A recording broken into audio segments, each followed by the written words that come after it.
Welcome back to the show. So just before the break, me and Kenny were discussing the London team of the week.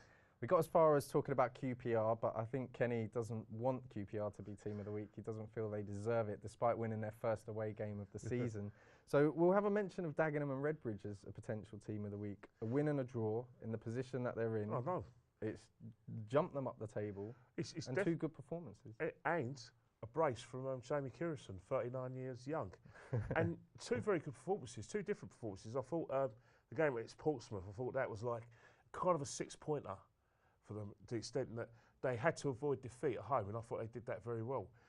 And, you know, like I said, you've got players like, Jakubiak, and you've got Jamie Curison there with the goals. But I still think that there's a performance to come from going with Redbridge, because I think they need to be more consistent, because one of the things that worries me a lot is their lack of consistency. And we'll talk a little bit about AFC Wimbledon as well. They had the same. They had a home 2-0 win and they had a 0-0 draw. Two good performances Actually, as two well. good performances. Again, they're both avoiding defeat, and I think 4 points from a possible 6 exactly. is good for both those sides. You've got to look how far these two sides have come, because essentially they've come from non-league.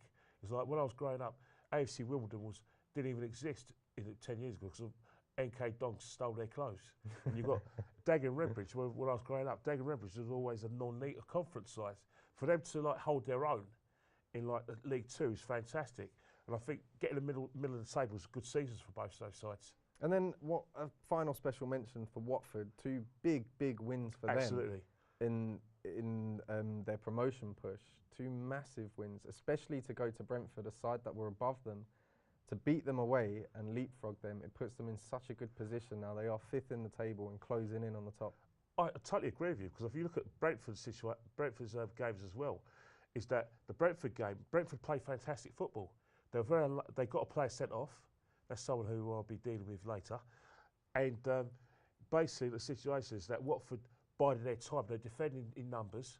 They got the goals at the right time. They've got to find in Igalo, Nigerian player who can't stop scoring at this level. So who's it going to be, Kenny? Who does it come down to? Well, I consider that the Brentford game a 6-pointer, and Blackburn, or even though mid-table, they're kind of pushing into the playoffs. So not far off the playoffs. Not too far off the playoffs. So I consider both those games 6-pointers, and Watford won both those games. So in terms of the team of the week, you have to go for Watford.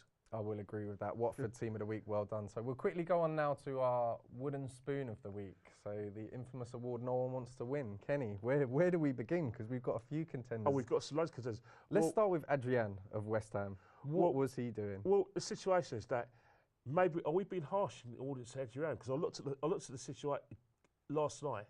I looked at it this morning, and he actually gets fouled. He gets fouled by Mane. I've seen it again, and I've him. seen it again. Did he foul him, or was Mane just stronger than he was? Adrian's panicked, he's dropped to the floor, and he's put his arm around the ball. Again, the situation is, all right, don't get me wrong, the bottom line is that he's tried to do the little black foot, tries to dribble his man, but he's in front of the ball. He's favourite to that ball. Even though he's out of fire, Mane's putting pressure on him. It's still a foul. However, you are right. He shouldn't have got that situation in the first place. But we've got loads of contenders. I've got, quite a few contenders, you know what I mean? So let's move on to another contender. I'm going to say it, Ivanovic. Ivanovic, again, he's got away with it. He's not going to get a FA charge. But you look at the situation, he's grabbed a player around the neck. He's put his head in. And allegedly... And did the bitee become the biter? Well, allegedly, they say a bite went in. But I've looked at the situation closely. What I did see... what I saw was the hand around the neck and the head going in, because he actually... It's a sending off offence. Absolutely. There's no major contact, and he's not knocked the guy out, but it's the movement of the head. It's a sending off. But he's done it many times before. I was at the Emirates last season where he had a little... a bit of a disagreement with Ozil, and then the first thing he does, he puts his head in. So he is that kind of player, and it's probably no surprise Suarez went to bite him. Well, I think Suarez went to bite him for other reasons. I don't think Ivanovic's head was anywhere near Suarez's head. I think Suarez is frustrated that he was getting marks out of the game. So, in terms of wooden spoon of the week, a couple of other contenders. I know you wanted to talk about Marcus Bettinelli here because of his mistake against Bolton. He should have dealt with that ball, but he didn't. We were losing 2-1 at the time, and we lost 3-1 in the end. It didn't make a difference to the result. So I think we can skip past Bettinelli. So Well, who's it going to be, Kenny? right, I've got two candidates. I've got Noah for losing Mane for the goal in the 93 minute. I don't care what anyone says. It's 0-0. You have to concentrate for 95 minutes. You don't lose concentration in the 93rd minute. It costs you inside the game. However, I will have to go for Matthew Benham, the Brentford chairman, because it's a massive game. They're on a high. They've beaten Leeds. It's a massive derby against Watford, kind of a West London derby, and yet what he's done is he allowed speculation to get to his players and to feed the media that Mark Warburton's may not be the manager at the end of the season. There was regardless of whether they go into the Premier League or not. That was awful timing. Terrible awful timing. And I was sorry. Wooden Spoon Award has to go to the Brentford chairman. Well, that's a Matthew Benham. first. That is a first. Kenny awards the wooden spoon to a chairman of a football club. Bad timing from the Bees chairman. So we'll move on now. We'll take a quick look at how our Premier League clubs got on over the past week. Now, there were 2 rounds of games, and we have to start with the North London derby. Kenny? Well, if you look at the North London derby, I think if you look at the Arsenal side, it seems like the only players who realised they were playing in a derby match was Danny Welbeck and Ospina.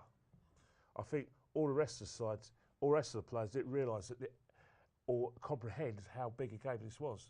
They'll play very well, they're in great form. However, the rule in football is when you play a derby match, form goes out the window. Especially now, we did speak last week at length about this game, and we did say that it's not going to make or break either one of these teams' season. And I think that's been proven because obviously Spurs won 2-1. Spurs followed that up by going to Anfield and losing. Arsenal followed that up by beating Leicester at home 2-1. So we're back at square one, essentially, and Arsenal back in front of Spurs. I think, and I think mathematically so. But in terms of performances, you look at Arsenal's performance against Tottenham Hotspur. Even though Spurs eventually won the game, there were situations where Arsenal were just hanging on. You look at the game against Leicester, I didn't see no difference in the performances. Arsenal still played very poor in both games. They were hanging on. And Leicester were very lucky not to get a point. And, well, the win for Arsenal puts them into 5th, 1 point off the top 4 now, so it is everything to play for Arsenal moving forward. We'll go on now to QPR. Now, as we've already said, they lost 1-0 to Southampton to a 93rd minute winner at the weekend, but they followed it up with their first away win in 12 attempts with a good 2-0 win at Sunderland. Kenny, good performance from QPR away from home for once. It's not so much that. If you look at both their games, the games against Southampton and Sunderland, where they've getting 3 points, I think they should have really got 4 points. I think what Chris Ramsey's done is brought some organisation into the side. Now let's talk a little bit about Chris Ramsey, because obviously Harry Redknapp's gone. Chris Ramsey stepped in. Fernandes has been quite vocal about his new manager without dropping any names. Tim Sherwood was the favourite. Fernandes has come out and tweeted that he's close to landing his dream man, as he put it. And then we're hearing that Chris Ramsey is going to be appointed until the end of the season. Was Chris Ramsey his dream man? Chris Ramsey was not his dream man. I think what's happening is that I don't want to speculate and make any speculations, but I just get the feeling that Tim Sherwood tends to talk himself out of these jobs.